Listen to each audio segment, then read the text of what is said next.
Al-Imam Abu Bakar bin Abdurrahman bin Ali bin Abu Bakar bin Syekh Abdurrahman As-Sagaf. Beliaulah Sayyid Al-Jalil. Ya, sahih. Ya, benar ya. Imam Ayyub saya.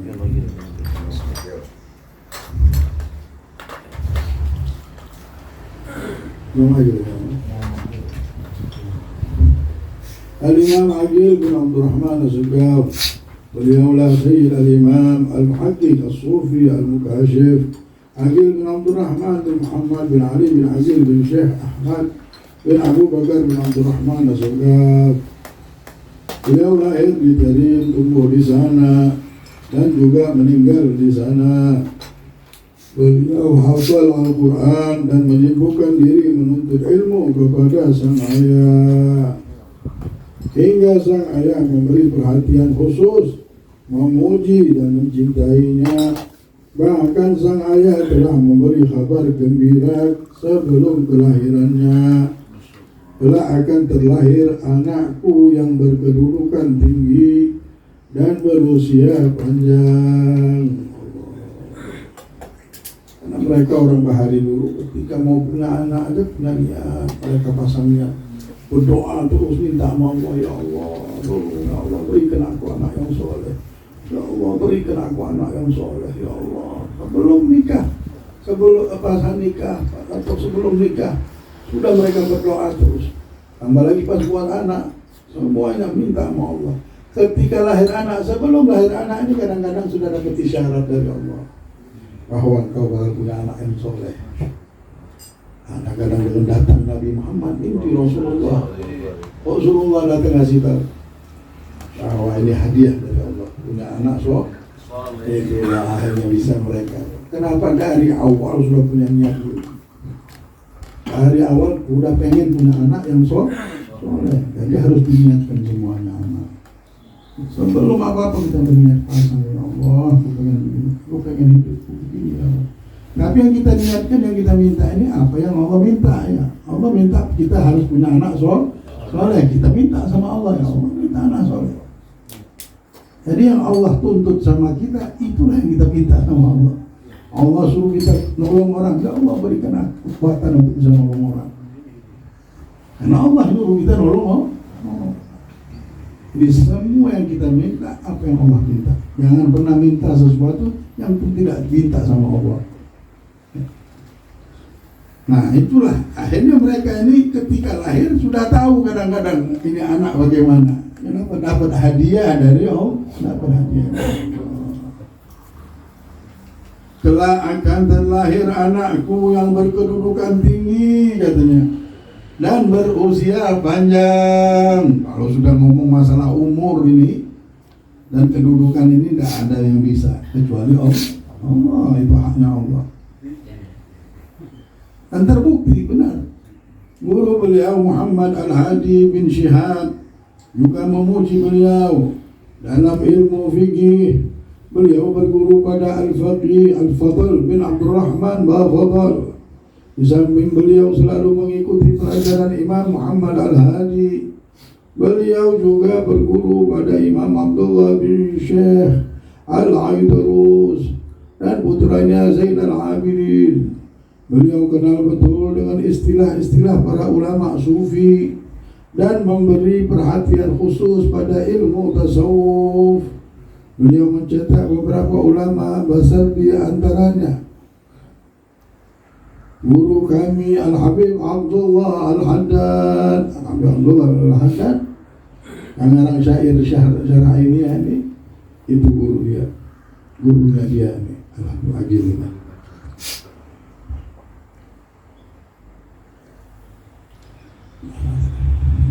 Dan Imam Ahmad bin Umar Al-Hindwan, Imam Ahmad bin Umar Al-Hindwan ini wali Allah, termasuk gurunya, gurunya Habib Abdullah, gurunya dia adalah Habib Aqil ini, wali kasyaf terkenal. Dan Sayyid Abdullah bin Ali Bahsin, Syekh Abdullah bin Muhammad Baghari, Imam Muhammad bin Abu Bakar Jili, seperti yang beliau sebutkan dalam kitab Masyra'ur Rawi. Di antara guru kami adalah Imam Al-Arif Billah Sayyid Muhammad bin Alwi Al-Segaf. Sewaktu memasuki kota Tarim, beliau tidak mendapati Imam Abdul Rahman karena beliau telah wafat terlebih dahulu, tetapi berjumpa dengan putranya Imam Agil. Selanjutnya Imam Agil memasukkannya dalam khalwat selama 40 hari di salah satu sudut Masjid Syekh Ali. Orang dulu gitu. Tak ada orang mau ngambil mustika, mau ngambil barang yang mulia, barang yang mahal, bilang datang, setelah datang disuruhnya sudah. Bilang ya Syekh, pada detik ini kau duduk di pojok masjid itu, baca bacaan. Tinggalkan dulu urusan dunia ini, baca bacaan ini. Subhanallah. Keluar dari situ, pakai pakaian sufi sudah dapat hubungan, sudah dapat tali yang kuat dari Nabi Muhammad SAW. Kalau sudah dapat tali ini, oh la ilaha illallah Muhammadur Rasulullah, itulah yang paling mahal. Itulah gunanya berguru tadi. Guru ini nanti yang menyambungkan dengan tali itu kepada Rasulullah. Dan guru inilah yang akan meringankan kadang-kadang. Sebenarnya berat orang bahari itu sampai berhormat bertahun-tahun, tapi berkat ada guru inilah nanti yang menyampaikan nama Rasulullah. Akhirnya dapat keringanan dari Nabi Muhammad kadang-kadang. Yang dulunya mesti begini jadi begini, dan dulunya begini jadi begini. Berkat Rasulullah jadi kelembutan semuanya dari Nabi Muhammad. La ilaha illallah. Dan dari rahmatnya Allah kadang-kadang menutup sesuatu itu, ditutupin, tidak mau dibukakan sama Allah berlebihan. Takut apa? Takut kita lupa sama dunia ini. Akhirnya anak kita tidak terus, ya kasihkan kenikmatan. Itulah tidak dibukain mimpi-mimpinya yang banyak, tidak dibukain pandangan mata batin kita. Kenapa? Kadang-kadang Allah sayang sama kita. Karena porsinya masing-masing punya porsi. Ada pedagang nggak bisa begitu, nggak bisa dia membuat. Jarang, mesti kuat benar baru bisa. Kenapa? Karena sayang Allah. Jadi pedagang dia, nggak pedagang karena kasih. Ini kalau sudah kena rasanya, nggak mau sama yang lain, nggak mau sama ngeliat dunianya aja, nggak mau. Atau orang ini masih berhubungan sama masyarakat banyak, Allah tutup. Bukan yang berarti ditutup, bisa senang melihat kesalahan orang. Tidak enak kalau melihat kesalahan orang. Melihat Nabi Muhammad yang nyaman ini. Kalau melihat orang, aduh ini orang tembus, kalau bisa lihat orang kesalahan orang, tahu ini tidak enak. Buat apa melihat kesalahan orang? Semua wali Allah tidak senang, malah ditutupnya. Kalau terbuka, ditutupnya lagi, minta Allah, ya Allah jangan Nabi kebuka. Capek ngeliat kesalahan orang. Kita ngeliat handphone aja, kabar tak baik, ini begini, ini stres kita. Melihat ada orang dekat sama kita, nah buat ini lagi, buat padahal sudah dikasih tahu, jangan, masih begini, masih juga sakit kepala. Tapi kalau kita lihat Nabi Muhammad, ya senang hidup kita langsung, itu yang paling nikmat hidup, mimpi Rasulullah. Kalau dunia ini tidak tahu pun apa-apa, yang penting selamat, yang penting Allah lindungi kita. Mau kita tahu bagaimana cara ngelindungi, tidak tahu, itu urusan Allah. Yang penting selamat, nikmat, nyaman, keluarga kita senang, tambah hari hidup kita tambah baik, itu nyaman. Jangan nyari-nyari yang lain kalau beribadah. Nyari Allah ridho, bisa dekat sama Allah, bisa dekat sama Nabi. Sampai aku pengen tahu ini bisa terbang mana, tidak ada manfaat.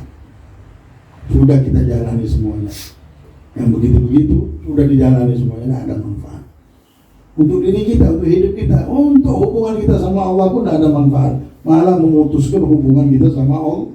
Bisa terputus hubungan kita sama Allah. Gara-gara apa?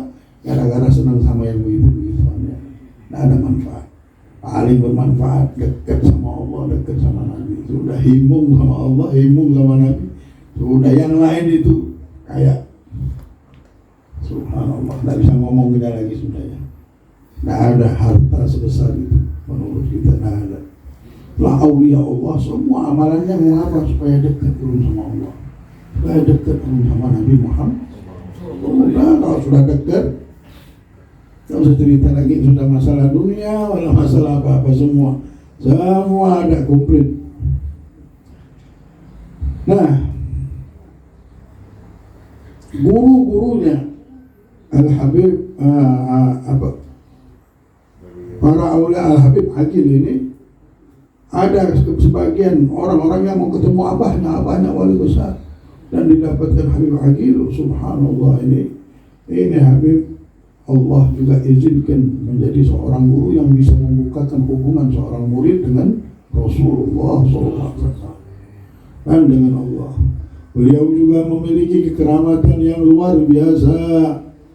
Di antaranya sebuah kejadian yang diceritakan padaku oleh muridnya Abdullah bin Muhammad Bagharib. Ada orang yang bernama Muhammad bin Ahmad Bamisbah banyak mencela beliau dan menyakitinya.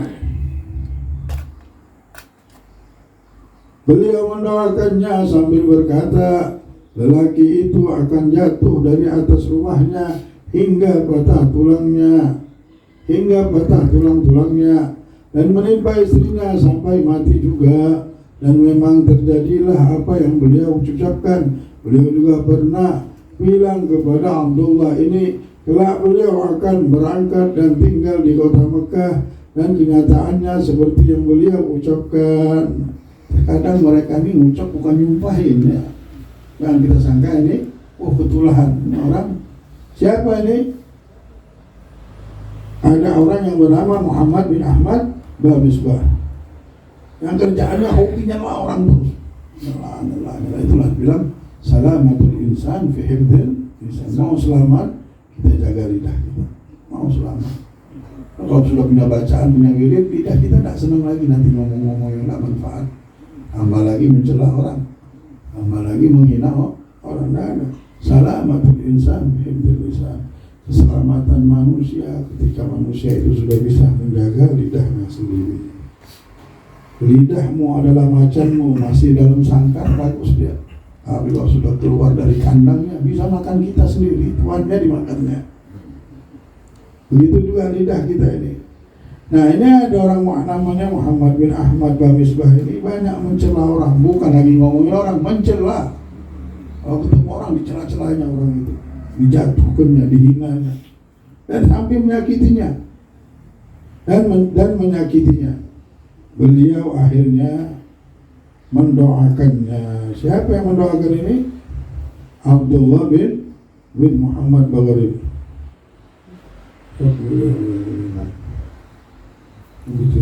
Oh, sama Habib Aqil ini ya. Habib Aqil ini. Yang diceritakannya ini Muhammad bin Ahmad bin Muhammad Bagharib. Abdullah bin Muhammad Bagharib ya, yang menceritakan apa yang terjadi sama Bamisbah ini. Akhirnya Bamisbah ini yang hobi mencela-cela orang, udah dibilang sama Habib Aqil, bilang ini orang senang mencela, nanti dia bakal meninggal. Bagaimana meninggalnya? Jatuh dari atas tempat yang tinggi sampai patah tulangnya, menimpa istrinya, dan istrinya meninggal dunia. Nah, bahasa ini bukan dia nyumpah, karena mencela seseorang itu, menyakitkan orang itu, sama aja ngancurin Ka'bah 7 kali. Rasulullah bilang lebih baik kau hancurkan Ka'bah 7 kali daripada menyakitkan hati seorang muslim. Tambah lagi kalau menyakitkan hati anaknya itu. Kalau lagi nanti, ya Allah, intinya menyakitkan hati orang tidak boleh sudah. Muslim biasa saja begitu, tambah lagi nyakitin hati Rasulullah SAW. Nah, ini yang marah bukan wali ini atau dia yang menyumpai, karena sifatnya wali Allah ini tidak boleh dia mencelakakan orang, walaupun dengan doanya. Dan dididik mereka memang oleh Nabi Muhammad. Nabi Muhammad ini mendidik umatnya jangan sampai menyelakakan orang, jangan sampai menyakiti orang, jangan sampai menghinakan orang. Nabi Muhammad SAW ini orang-orang Yahudi anak kecil Yahudi ini main di rumah Nabi Muhammad SAW. Pada satu saat sakit, Nabi Muhammad carinya, mana ini orang Yahudi, si anak kecil ini sakit ya Rasulullah, dijenguk sama Nabi Muhammad. Yahudi, lihat bagaimana Nabi Muhammad dengan orang yang Yahudi, tidak pernah nyakitin hati orang. Musuhnya pun abahnya ini Yahudi juga, keluarga Yahudi didatangi sama Rasulullah dan disuruh untuk menyebutkan syahadat. Si anak melihat ada bapaknya malu, takut. Dia bilang, bagaimana Pak? Nah, ikutin aja apa yang kau senang. Ikuti apa yang dikatakan Nabi Muhammad. Masuk Islam ini meninggal dalam keadaan husnul khotimah. Karena Nabi Muhammad memang rahmatan lil alamin, anugerah Allah untuk semesta alam ini. Jadi semua umat Nabi Muhammad itu mengikuti Nabi Muhammad SAW. Nggak bisa dia orang dan tidak mempunyai satu didikan dan ajaran untuk menyakiti hati orang atau mencela orang. Ini orang Yahudi dari celanya, malah dia harapkan masuk, tetap diharapkan nama Nabi Muhammad SAW. Ada orang Yahudi meninggal dunia, jenazahnya lipat. Rasulullah SAW langsung bilang, menangis Nabi Muhammad. Kenapa engkau menangis ya Rasulullah? Satu nyawa manusia berhasil kepada saya. Ada hal Yahudi menunjukkan Nabi Muhammad ini memang anugerah untuk semesta alam. Tambah lagi ahli maksiat, masih orang punya maksiat aja, punya dosa atau punya kesalahan, wajar manusia ya ada. Tidak ada yang sempurna manusia. Siapapun dia tidak ada sempurna. Yang masalah ini kalau kita cuma bisa melihat tidak sempurna. Ini jadi Abu Lahab nanti. Abu Lahab melihat Nabi, masak Nabi ke pasar, masak Nabi nikah. Tidak mau lah. Tidak mau ikut Nabi Muhammad. Gara-gara dia mikir kok bisa Nabi nikah, kok bisa Nabi ke pasar. Innalillahi wa inna ilaihi raji'un. Pas melihat ada mereka punya keyakinan ini orang-orang kufar apa batu disembah tidak apa-apa, tidak masuk akal kan mereka yang buat batu. Dia bilang tidak masuk akal Nabi Muhammad itu nikah, masa Nabi nikah. Nabi Isa, masa Nabi ke pasar, masa Nabi makan minum gitu. Ya, itu kebiasaan manusia. Nabi Isa ada manusia itu dia sembah. Jadi manusia ini kalau sudah pakai nafsu, pakai ego, apapun yang Allah kehendaki, apapun yang Allah tunjuk, mereka tidak terima. Kita lihat Al-Habib ini, bagaimana Allah SWT menunjuknya. Apakah ini Habib tidak makan, tidak minum? Tidak. Wali Allah ini makan, minum, punya anak, ada punya istri banyak. Ada yang begini, ada yang begitu. Memang Allah Subhanahu wa Ta'ala ada memberikan satu kekuatan khusus kadang-kadang pada orang-orang soleh ini. Katanya ya, dan banyak yang terjadi begitu memang. Orang yang tambah lagi yang banyak bacaan Aurat. Itu Allah sudah memang pilih obat mereka itu untuk menurunkan apa yang mereka. Karena manusia ini tidak ada sempurna, tidak ada yang sempurna.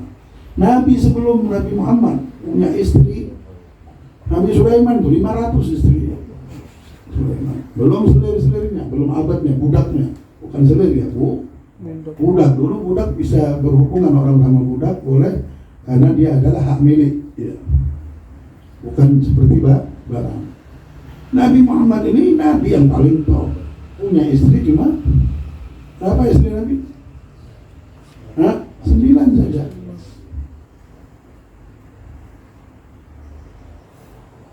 Kalau Nabi yang lain hampir ratusan semua. Jadi memang di diri manusia ini, tambah lagi menerima nur cahaya itu terkadang tidak kuat.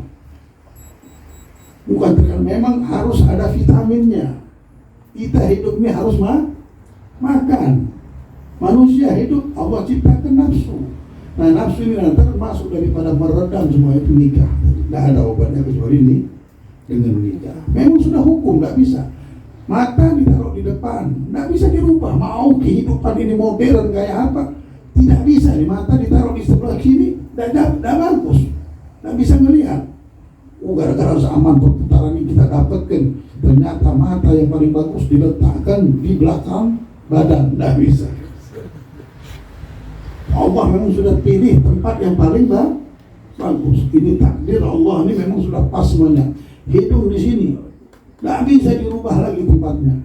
Oh, setelah kemodernan, kemajuan, kita nggak perlulah, kita harus punya hidung taruh di atas rambut. Nggak bisa. Jadi ini memang sudah hukum hidup. Nah, begitulah mereka kadang-kadang menikah. Semuanya ada hukum kehidupan ini, sunnatullah namanya. Ada orang butuh istri, ada memang kondisi. Tambah lagi orang yang mempunyai bacaan, ibadah, beban pikiran dan lain-lainnya, dibutuhkan ada ditemani dengan istri yang soleh yang mengurusi mereka. Ini adalah, nah orang-orang banyak akhirnya menjadi satu godaan. Jadi Nabi besar Muhammad SAW ini mengajari kita boleh istri 4 itu. Itu sebenarnya memberikan satu kortingan yang sangat besar. Orang-orang dulu ratusan kalau nikah. Nah, Nabi Muhammad bilang, enggak, ini 4 aja cukup. Kalau sanggup, dan memang ada orang yang butuh, ada orang enggak butuh. Kalau enggak butuh, enggak boleh, jangan. Memang ada manusia yang membutuhkan itu, ada orang-orangnya. Kalau enggak butuh ya, jangan. Yang masalah bukan itu ya, masalah orang kadang-kadang memandang rendah. Nah, di Nabi Sulaiman itu 500 istrinya bagaimana? Dan kadang-kadang memandang rendah. Oh, ini fulan mencari duit. Orang mencari duit, Nabi Muhammad mencari duit berdagang. Bukan yang dicari ini duit, barokahnya. Karena dengan ini barokahnya apa? Bisa menyambung silaturahmi dengan duit ini. Bisa orang saling benci, jadi saling sayang. Bisa orang lupa, kita cuma impian di masjid ya, nah kita sedekahin. Akhirnya orang ini jadi senang ke masjid. Jadi manfaatnya banyak. Jangan ini kita bilang dunia sudah berubah jadi pahala semuanya ya. Sampah itu kalau sudah orang pintar cari duit bisa jadi minyak, bisa jadi duit, sampah padahal. Nah, begitulah orang yang sudah kenal sama Allah, duit ini bukan jadi duit lagi, sudah jadi sorga sudah. Jadi jangan terlalu setan pintar supaya orang tidak punya hubungan dengan Allah, hubungan dari Rasulullah, diputuskan dari ranting-ranting ini, dari guru, dari ini, dari perkumpulan, dari buku. Ini kita tidak percaya semuanya, tidak percaya sama buku, tidak percaya sama ini, tidak percaya. Sudah. Yang kita percayain bahwa yang benar diri kita sendiri. Akulah yang benar, akulah yang hebat. Tapi orang yang sempurna, semua yang tidak sempurna jadi sempurna. Melihat manusia yang pendosa aja bisa jadi orang hebat dia. Tambah lagi ketemu wali, ketemu orang ahli maksiat. Ya Allah, mungkin ini orang wali. Allah sangka baik dia. Karena hati baik, jadi semua jadi baik. Nah, beliau radhiyallahu anhu berkata, aku pernah mendengar Habib Abdullah Al-Hamdan berkata, aku pernah melihat 2 kekeramatan Imam Agil ini. Salah satunya, suatu hari aku hendak pergi ke tempatnya. Di tengah jalan terlintas di benakku keinginan agar beliau memakaikan padaku baju sufi di hari ini. Sewaktu aku tiba, beliau langsung melepas kopiahku, lalu memakainya, kemudian memakaikannya kembali padaku. Beliau berkata, kami telah memakaikannya padamu, dan kami tidak memakaikan pada selainmu. Sedangkan yang kedua tidak beliau sebutkan. Aku juga pernah mendengar Imam Ahmad bin Umar Al-Hinduan berkata, suatu hari sewaktu aku masih kecil, aku berada di tempat Imam Agil. Beliau berbicara tentang sebagian sifat yang ada pada diri beliau. Sewaktu aku mendengarnya, terlintas dalam benakku ucapan ini untuk membanggakan diri dan suatu hal yang tercela. Aku sendiri membenci perasaanku ini dan aku tidak bisa mengatasinya. Saat itu juga beliau berkata padaku, tidak demikian wahai anakku. Hal ini hanyalah menceritakan nikmat. Bukanlah Allah berfirman, wa amma bi ni'mati rabbika fahaddits. Dengan nikmat Tuhanmu maka beritahukanlah kepada orang lain. Kemudian beliau membacakan beberapa ayat Al-Quran pada satu persatu anggota tubuhku. Aku pernah mendengar Nabi Muhammad bin Ahmad Bajuber berkata, suatu kali aku bersama Imam Alwi bin Abdullah Al-Aidrus akan keluar untuk sholat Jumat. Lalu kami melihat Imam Agib ini sedang duduk membaca kitab di sebelah barat daya Masjid Jami'. Waktu itu telah dekat waktu sholat. Dan Imam Alwi berkata, kitab itu pasti agung karena di saat seperti ini orang semacam Sayyid ini tengah membacanya. Andai saja ia mau mengirimnya padaku setelah Jumat untuk aku baca. Setelah orang-orang selesai dari sholat Jumat, tiba-tiba Imam Agil memanggilku, wahai Muhammad, inilah kitabnya, berikan kepada Sayyid Alwi untuk ia baca karena ia akan senang membacanya. Ya Allah. Lihat, ketika melihat sesuatu pada wali Allah, pada awliya Allah, ini imam tahu cara berhubungan dan memandang wali-wali Allah. Bagaimana? Dia tahu memandangnya, tahu siapa wali Allah, tidak sangka jahat dia. Apa yang dia bilang? Dia bilang, tak mungkin ini sesuatu. Buku ini buku sembarangan. Lagi Jumat ini Imam Agil baca buku itu. Tak mungkin sesuatu. Ada sesuatu pasti. Angka baik dia. Pernah terjadi satu kejadian. Satu Habib. Ini Habib, muridnya datang pas masuk ke kamarnya, melihat ini Habib numpukin buku-buku dan dia naik atas buku itu. Wali Allah ini seorang wali. Terkejut di hatinya. Gurunya melihat. Ketika melihat, esokan harinya ini ada tersirat di hatinya. Kata si guru bilang, wahai muridku, ini buku. Iya. Ini buku saya tumpukkan lagi. Iya, boleh? Boleh, ya sudah. Sudah di buku sama buku ditumpuk dah. Tidak apa-apa maksudnya. Maksudnya ini gurunya ini lebih deh, isinya buku semuanya. Nah, tapi butuh sangka baik. Ini kalau enggak hati yang bersih, dan ini ujian untuk murid tadi. Ujian untuk murid supaya murid ini tahu memandang seorang guru. Mungkin ada masalah, pasti ada hikmahnya. Ada masalah sama murid ini belum berserah penuh. Memang kita akan dapatkan ulama, para wali-wali Allah, guru-guru kita ini. Manusia juga kan ada kekurangan. Habib Idrus bin Umar, Habib Idrus bin Umar Al-Habsyi, setiap mau ketemu gurunya dia bersedekah dulu. Meminta apa? Supaya Allah tidak membuka aib gurunya di hadapan dia. Ada aib, supaya yang saya lihat ini yang baik saja, tidak ada yang tidak baik. Karena apa? Saya takut rahmat nanti anugerah ini tidak kencang lagi.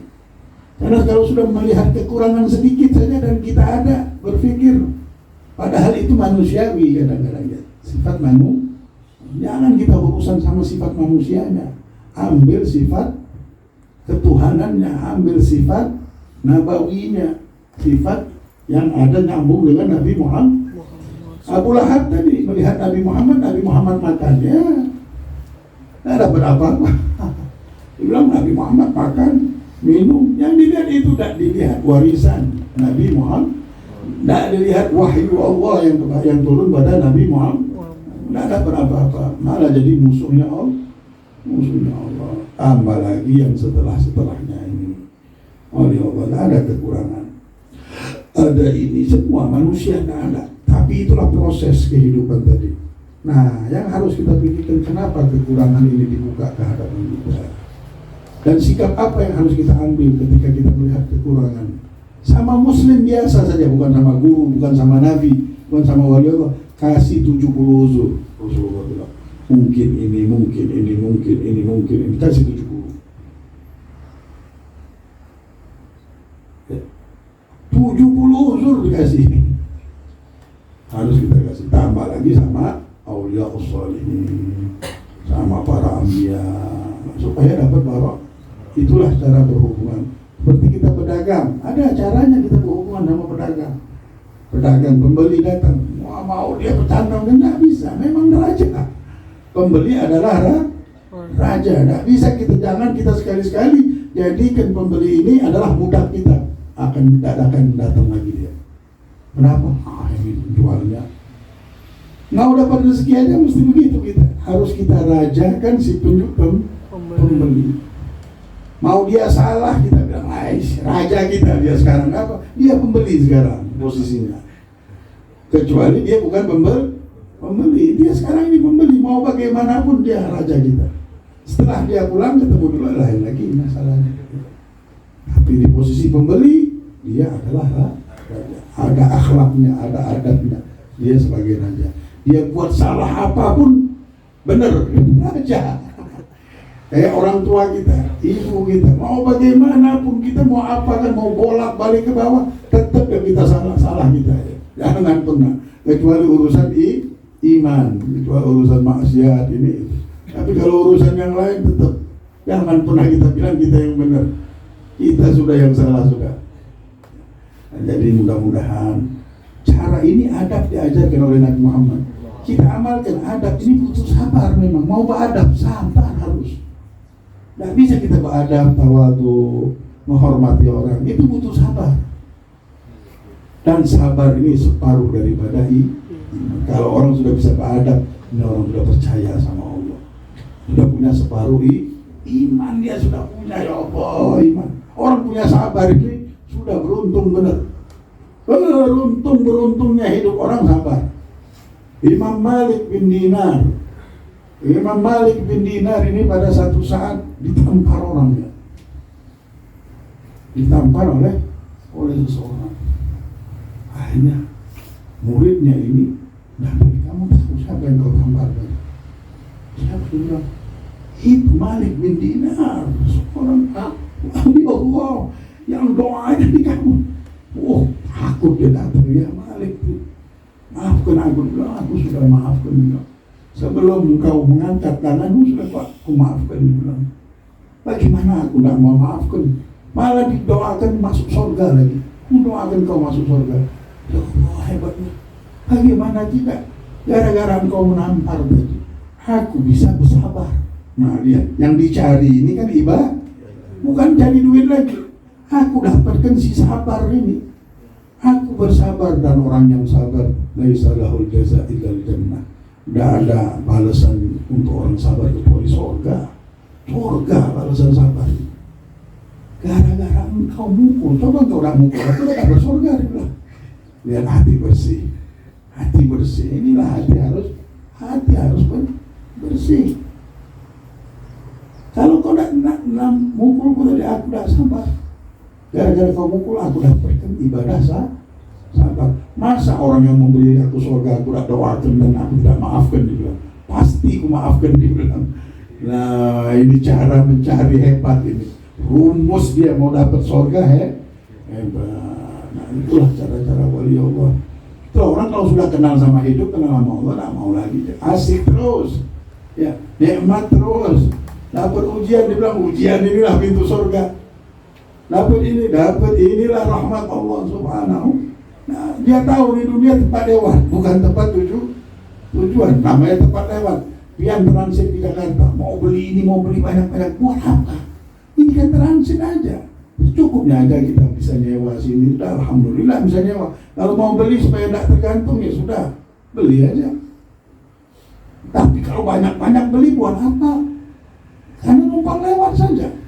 Kalau mau beli tempat di akhirat. Mau bawa bekal di akhirat itu. Mudah-mudahan dengan kita ngumpul terus, ini kita dapat bekal besar.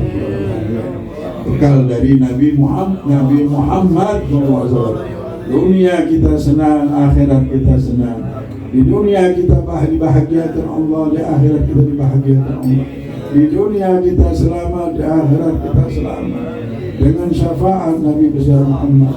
Begitu juga untuk anak istri kita, orang tua kita, mertua kita, sahabat kita, tetangga kita, dan jami'ul muslimin. Mudah-mudahan Allah ampunkan, mudah-mudahan Allah maafkan segala dosa-dosa kita semuanya. Allah hadini ya kullum salihah bismillahil Fatihah.